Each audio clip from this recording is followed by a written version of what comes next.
Hi, Kennedy was assassinated, the last of our presidents to be killed while in office, not the last to be shot at. President Ford had a couple of guns pointed at him, and Ronald Reagan was hit by a bullet. I must elaborate here on this. There's a mystery, it's called the Presidential Zero Year Mystery, that in the year 1840, an Indian chieftain pronounced a curse on any president who was elected in the zero year. All right, the first one was William Henry Harrison. He lasted 1 month and he died of pneumonia. Okay, zero. He was elected in 1840. Abraham Lincoln was elected in 1860. He was shot dead. James Garfield was elected in 1880. 3 months later, he was shot dead. William McKinley was elected in 1900. Now, William McKinley had initially been elected in 1896. He was re-elected in 1900. In 1901, William McKinley was shot dead. In 1920, we elected Warren Harding. 2 years later, Harding died under mysterious circumstances. His wife might even have killed him. He might have committed suicide. He had an illness. We thought he'd recovered from the illness, and all of a sudden, whammo, he's dead. In 1940, now we initially elected Roosevelt in 1932, but in 1940, Roosevelt ran for a third term and won. He died in office. In 1960, we elected John Kennedy. He lasted almost 3 years, and he was shot dead. 1980, we elected Ronald Reagan. Ronald Reagan was hit by a bullet, but he survived, and supposedly the zero-year mystery has been broken. In 2000, we elected George Bush. He then died as 8 years. Again, you can take that for what it's worth, but anyway, there have been more than 200 books written about the Kennedy assassination.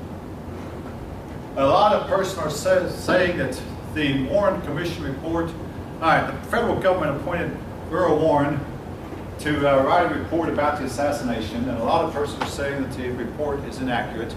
In the meantime, there was tens of thousands of pages of material stuck away that's supposed to be opened up 75 years later. Of those 75 years, 50 of them have gone by. There are still 25 to go. They figure that all of us who remember the assassination will be gone by the time they open up the files.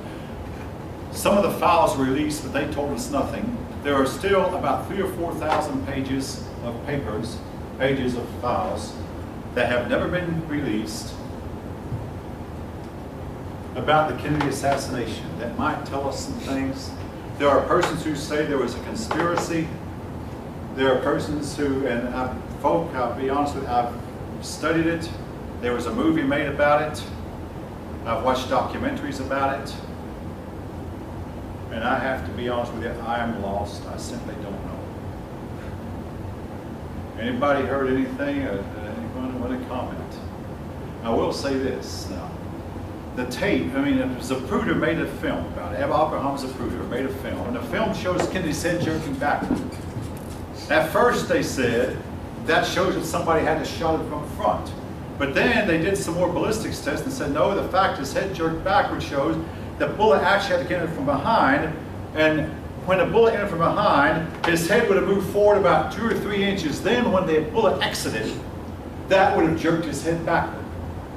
And when the bullet exited, of course, the bullet, believe it or not, when a projectile like a bullet hits human flesh, it's the bullet that shatters more so than human flesh. When the bullet came out, it would scatter fragments of bone and metal, bone from the president's head and metal, in an unpredictable way, which is why that Connally could have been hit. In other words, the bullets going through a man's head do not travel in a straight line. Now, there was a case of an assassination where a man was sitting in a car like Kennedy, and every witness said that only one shot was fired, and the shot was fired from the side of his head. All right, so this man's sitting in a car, facing forward, a bullet enters the side of his head, there's a bullet hole in the front windshield and a bullet hole in the back windshield. How can that be? The bullet shattered. How can, they're trying to explain Connally's wounds, the magic bullet that made twist and turn. No. Fragments of Kennedy's head and fragments of the bullet scattered every which way. When they found the bullet, what was left of it, it looked like it was in pristine condition. Again, this may sound gross, but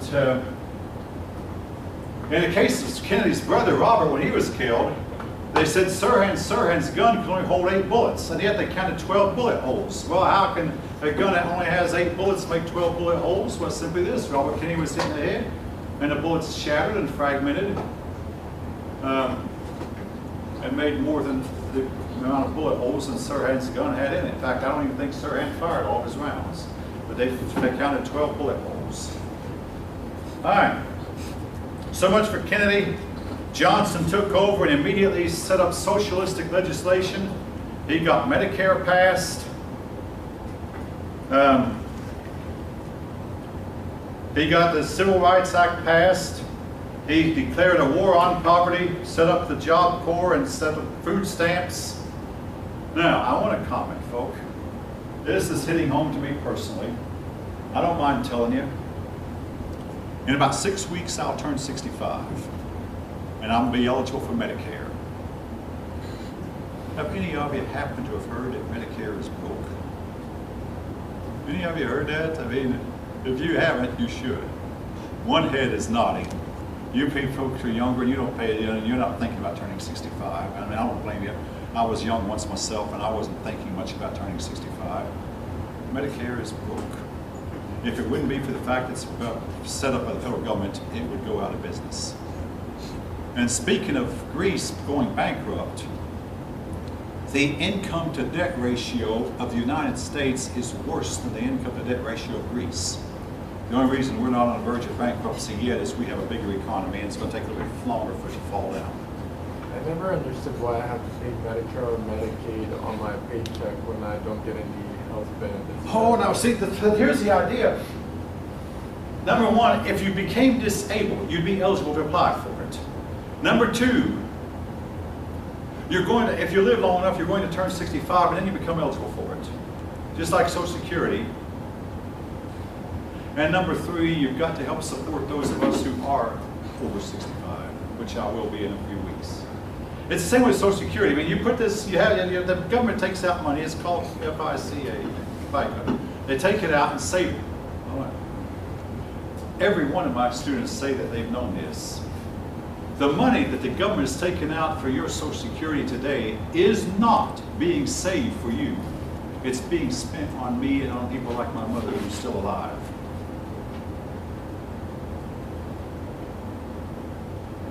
This has been going on all of my lifetime, folks. The money was, ideally, see, it was supposed to be being saved. I contributed during the time I worked, and I'm still working a little bit.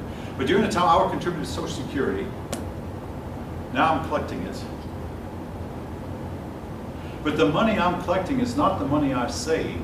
It's the money that you younger folk are working and putting in.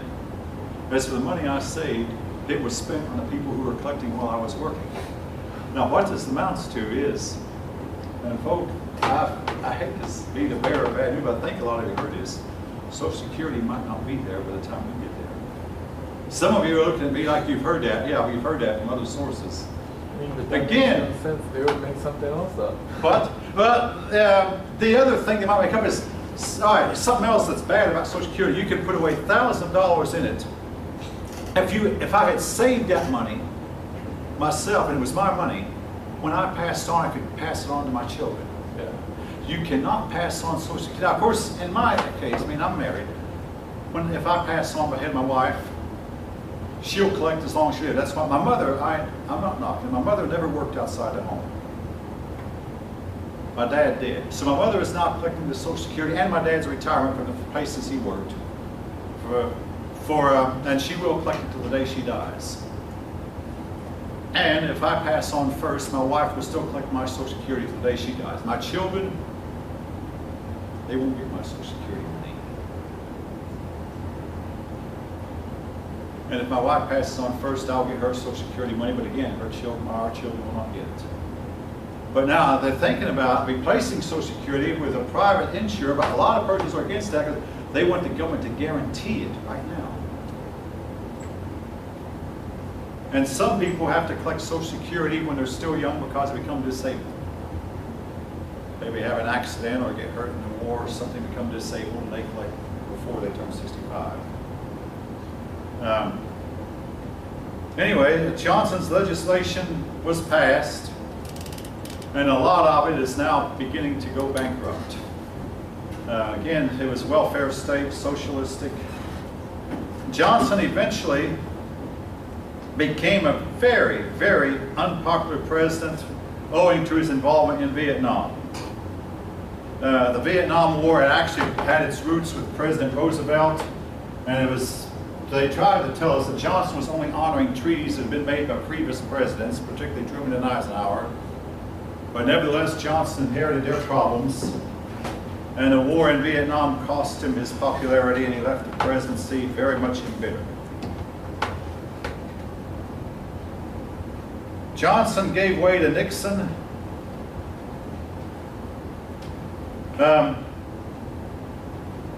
Nixon had a lot of success in foreign affairs. But Nixon is unfortunately going to be remembered not for his successes in foreign affairs with Watergate. Nixon ended the Vietnam War. Nixon also opened up for relations with China and got the United States to be somewhat friendly with China. This helped, by the way, into Vietnam. Nixon encouraged peace with the Soviet Union. Unfortunately, Nixon got involved in Watergate. Now, I want to say this about Watergate. I personally think that Nixon probably covered up for a crime he did not commit. No one has ever proven it, either Nixon or his buddies. Now, the buddies, I mean, men like Haldeman, Ehrlichman, Mitchell, no one has ever proven that any of these men knew anything about the break-in before it happened. They all got up in the morning, like they always did. They were government workers. They turned their radios on, and I'm talking about Nixon included. He would get up in the morning, and the first thing he'd do is turn his radio on. Haldeman would get up, maybe have a radio wake him up. I mean, you know, clock radios were popular in those days. The radio would wake up, they'd turn their radios on and listen to the news, see what happened overnight. I mean, that was important to them. And they listened to the news in June 1972, and they first learned about the break-in. What I'm thinking happened was Haldeman thought, I bet Nixon did this. And Nixon probably thought, I bet Haldeman did this. Each of them knew that they hadn't done it, but they thought that somebody else in the group had, so they all started covering up in a pile, and they all went down in a pile. What they got them for was the cover-up, not the break-in. To this day, we don't know for sure if anyone outside the 5 men who were involved knew about the break-in. Actually, there were about 7 or 8 men. Some of them were serving as lookouts. I mean, that was ironic, because here's Gordon Liddy would say the dumbest thing he ever did was put tape back on the lock. What he did, he put some tape on the lock, then sneaked into the office of George McGovern, who was running against Nixon, and began to plant wiretap and bugging devices.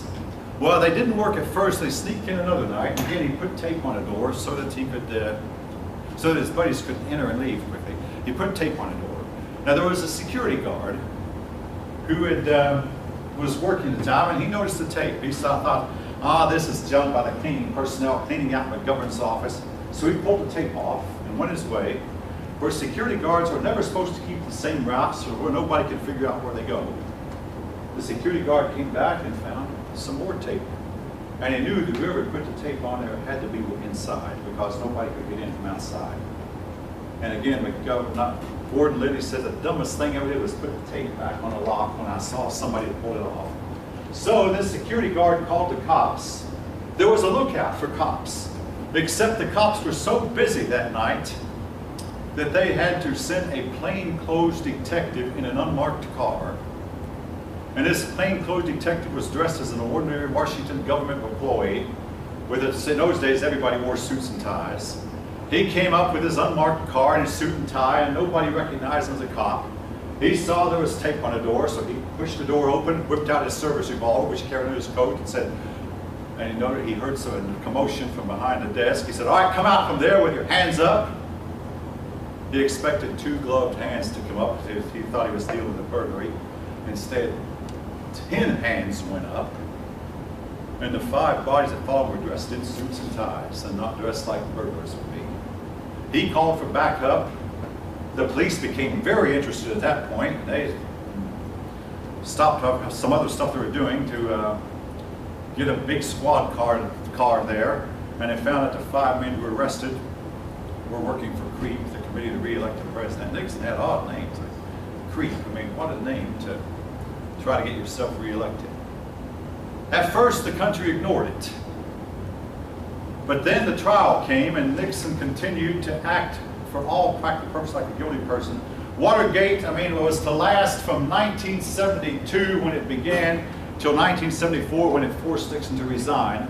Essentially what happened was everybody began to do what you call a witch hunt. They got the American event, did he do it, did he not, who did what, and who did, and it brought down Nixon, Haldeman, Ehrlichman, Dean, Mitchell, several other government figures, Ulasewicz, I mean, names you don't hear that much about. Every one of them was ruined by it. Again, folk, it was the cover-up, and it has made every president since then worry more than anything else about being accused of a cover-up. All right, Nixon gave way to Ford. Ford made himself unpopular when one of his first moves was to pardon Nixon, even though Nixon had never been convicted of a crime. Ford is the only president we've had who was not elected. He was appointed.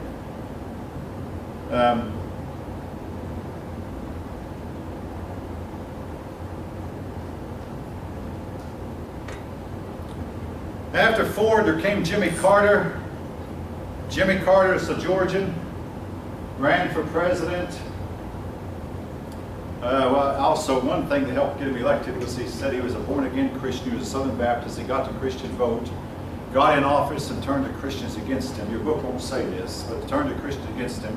So 4 years later, the same Christians who had voted for him voted for a divorced Hollywood movie star, namely Ronald Reagan, and turned against him in droves. Carter was soundly defeated. Ronald Reagan, again, had a pretty good first term and a somewhat uncertain second term. After Reagan, there was Bush, Clinton and Bush, and finally Barack Obama. All right.